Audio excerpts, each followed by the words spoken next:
ओम शांति। आज श्री कृष्ण जयंती की, जन्माष्टमी की सभी को बहुत बहुत हार्दिक बधाइयाँ बधाइयाँ। मुबारक हो, मुबारक हो।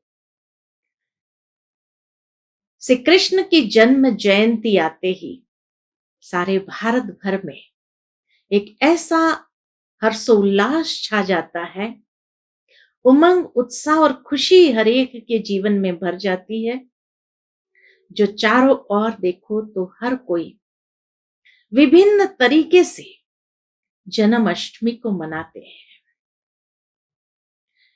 कई जगह देखो तो बहनें, माताएं लड्डू गोपाल के रूप में उसको झूला झूलाते हैं।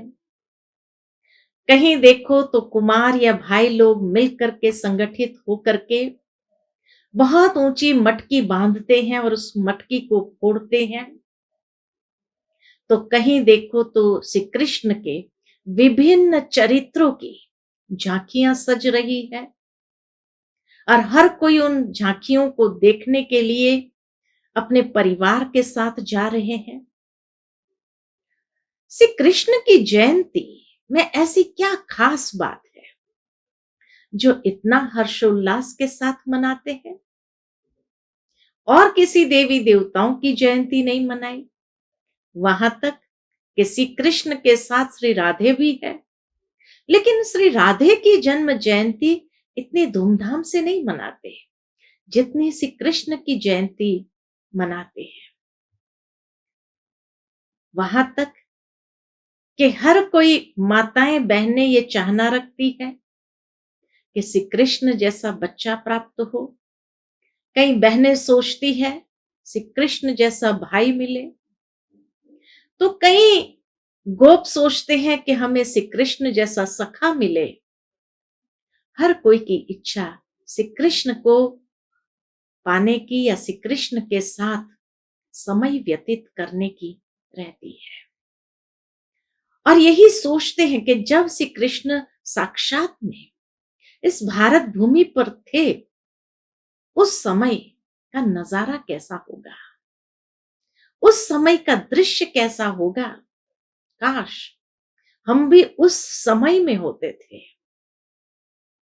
दिखाते हैं कि श्री कृष्ण का जन्म एक तरफ तो कहेंगे कि कंस के कारावास में हुआ,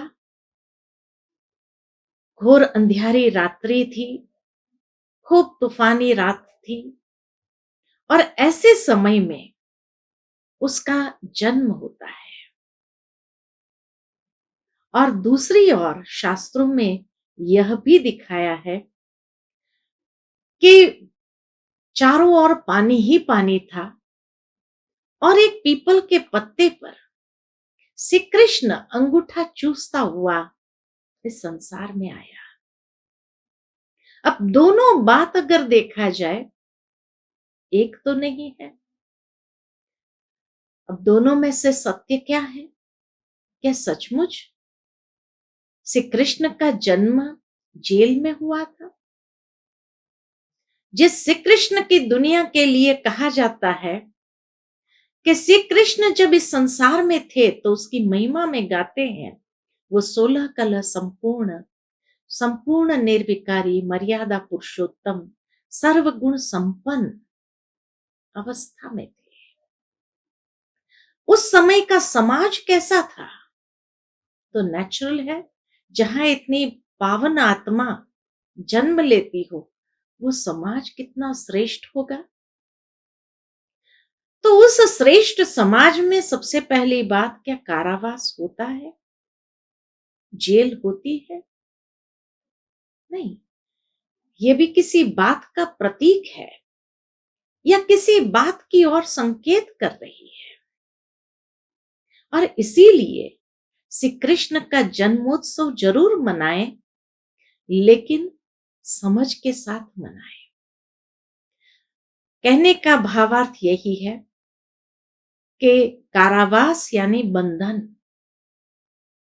कलयुग के अंदर आज देखा जाए तो हर एक व्यक्ति के जीवन में कितने बंधन है, और उस बंधन वाली बेड़ियों में बंधे हुए हैं।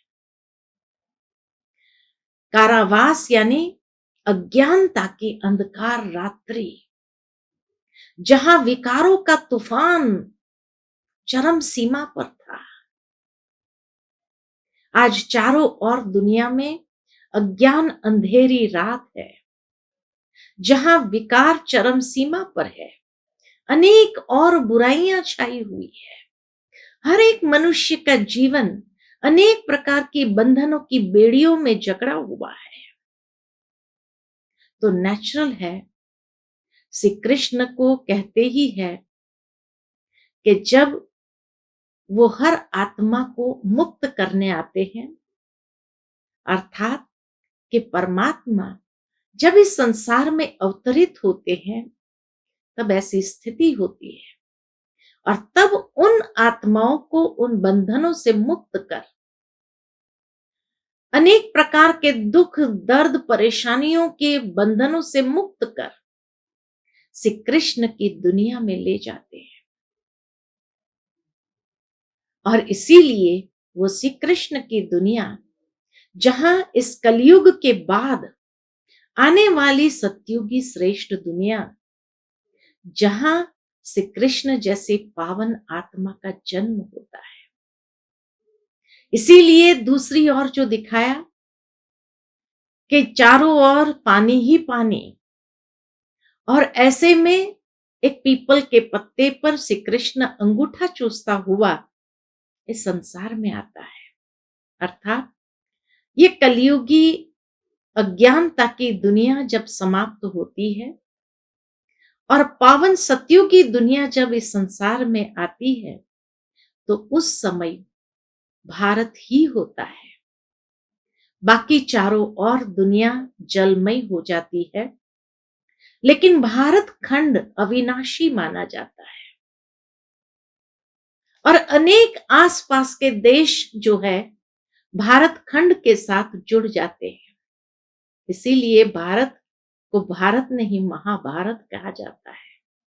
और वो महाभारत की आकृति उस समय एक पीपल के पत्ते की तरह, चारों ओर पानी ही पानी, और उस पानी में भारत भूमि पीपल के पत्ते की तरह, जहां से कृष्ण जन्म लेते हैं। जेल में जन्म नहीं हुआ, लेकिन उस भारत जो पीपल के पत्ते की तरह था, वहां पर अंगूठा चूसता हुआ आता है। और जो कहा देवकी और वासुदेव का पुत्र था, भावार्थ यही, जो देवकुल की आत्माएं थी, उन सब देवकुल की आत्माओं को परमात्मा मुक्त कर ऐसे सतयुगी पावन सृष्टि में ले जाते हैं, जो पीपल के आकार की भारत भूमि थी। आज भी थोड़ा सा हिस्से नीचे का तो पीपल के पत्ते जैसा ही आता है, लेकिन उस समय भारत खंड एक पीपल के पत्ते की तरह होता है। और ऐसे पीपल के पत्ते पर अकेला श्री कृष्ण नहीं होगा, उसके साथी भी होंगे। ऐसी पावन दुनिया जहां पूरी राजधानी बनती है और जहां वो देवकुल की आत्माएं सब जन्म लेती है और इस संसार को स्वर्ग कहो, कृति युग कहो, हेवनली किंगडम कहो, बहिस्त कहो, जन्नत कहो, अनेक धर्मों में उसको अनेक नामों से जाना गया है। ऐसी दुनिया में वो जन्म लेगा। और वो सतयुग के अंदर उसके कितने जन्म होते हैं? तो श्री कृष्ण के 8 जन्म दिखाए। 8 जन्म होने कारण और हर जन्म इतने श्रेष्ठ होने कारण उसकी जन्म अष्टमी मनाई जाती है। अर्थात 8 जन्म की जयंती हर भारतवासी मनाते हैं, क्योंकि ऐसी पावन आत्मा, ऐसी श्रेष्ठ आत्मा कि जन्म जयंती मनाने में भी हमें इतनी खुशी होती है, या उसमें से प्रेरणा प्राप्त करते हैं कि ऐसी दुनिया में हम भी जाने के योग्य बने। हम भी उस दुनिया में जाए जहां सब आत्माएं इतनी पावन सर्वगुण संपन्न, 16 कला संपूर्ण हो, तो वहां जाने की इच्छा, लालसा हर आत्मा को होती है कि जहां हम साक्षात श्री कृष्ण के एक जन्म की जयंती नहीं, 8 जन्म की जयंती धूमधाम से मनाते हैं। और इसीलिए जन्माष्टमी के बाद 90 नंबर पर श्री राम आते हैं, इसीलिए राम नवमी कहा जाता है। 8 जन्म की जयंती फुल हमने मनाई, उसके बाद 90 नंबर पर श्री राम आए, तो राम नवमी कहते हैं। श्री कृष्ण के लिए ये भजन गाते हैं, श्री कृष्ण गोविंद हरे मुरारी, हे नाथ नारायण नमः वासुदेव। अर्थात बचपन में जिसको श्री कृष्ण कहा, थोड़ा बड़ा हुआ, ग्वाल बाल बना तो गोविंद कहा, थोड़ा और बड़ा हुआ, रास लीला रचाई तो उसको हरे मुरारी कहा, और फिर जब राजगद्दी पर बैठते हैं तो उसको नाथ नारायण कहते हैं। तो एक ही जन्म के ये विभिन्न अवस्था है। अगर श्री लक्ष्मी और श्री नारायण सतयुग में हो तो उसका बचपन श्री कृष्ण कहाँ होना चाहिए? अवश्य सतयुग में ही होना चाहिए। तो श्री कृष्ण द्वापर में नहीं, लेकिन सतयुग का पहला राजकुमार, इसीलिए कहा पीपल के पत्ते पर अंगूठा चूसता हुआ श्री कृष्ण इस संसार में आता है। जब चारों ओर दुनिया जलमय हो गई है, ऐसे समय पर नए भारत की वो पहली संतान है, पहला राजकुमार है, और वही नाथ नारायण बनते हैं। और इसीलिए श्री लक्ष्मी नारायण का राज्य जब था, उसको कहते हैं सूर्यवंशी। और जब पूरा सतयुग सूर्य वंश बन जाता है, सूर्य के समान चमकती हुई आभा मंडल में हर कोई आत्मा 16 कला संपूर्ण स्थिति में है। और फिर जैसे सतयुग से दूसरा युग आता है त्रेता युग, तो वहां चंद्रवंश आरंभ होता है। इसीलिए कहा जाता है श्री राम के पूर्वज सूर्यवंशी थे, परंतु जहां से श्री राम आए वहां से चंद्रवंश आरंभ हुआ। इसीलिए श्री रामचंद्र कहा जाता है, सूर्य नारायण कहा जाता है, रामचंद्र कहा जाता है।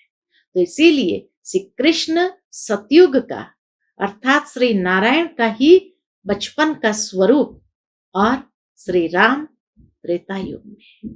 तो आइए क्यों न हम पुनः श्री कृष्ण की ऐसी सुंदर जयंती मनाएं, 8 जन्म की जयंती मनाएं, और अपने जीवन में भी ये प्रेरणा प्राप्त करें कि हमें भी अब इस कलयुगी दुनिया के बाद जो सतयुग आने वाला है, तो उस दुनिया में श्री कृष्ण के साथ खेलने के लिए, साथ जीवन व्यतीत करने के लिए क्यों न हम ऐसे अपने आप को भी योग्य पात्र बनाएं।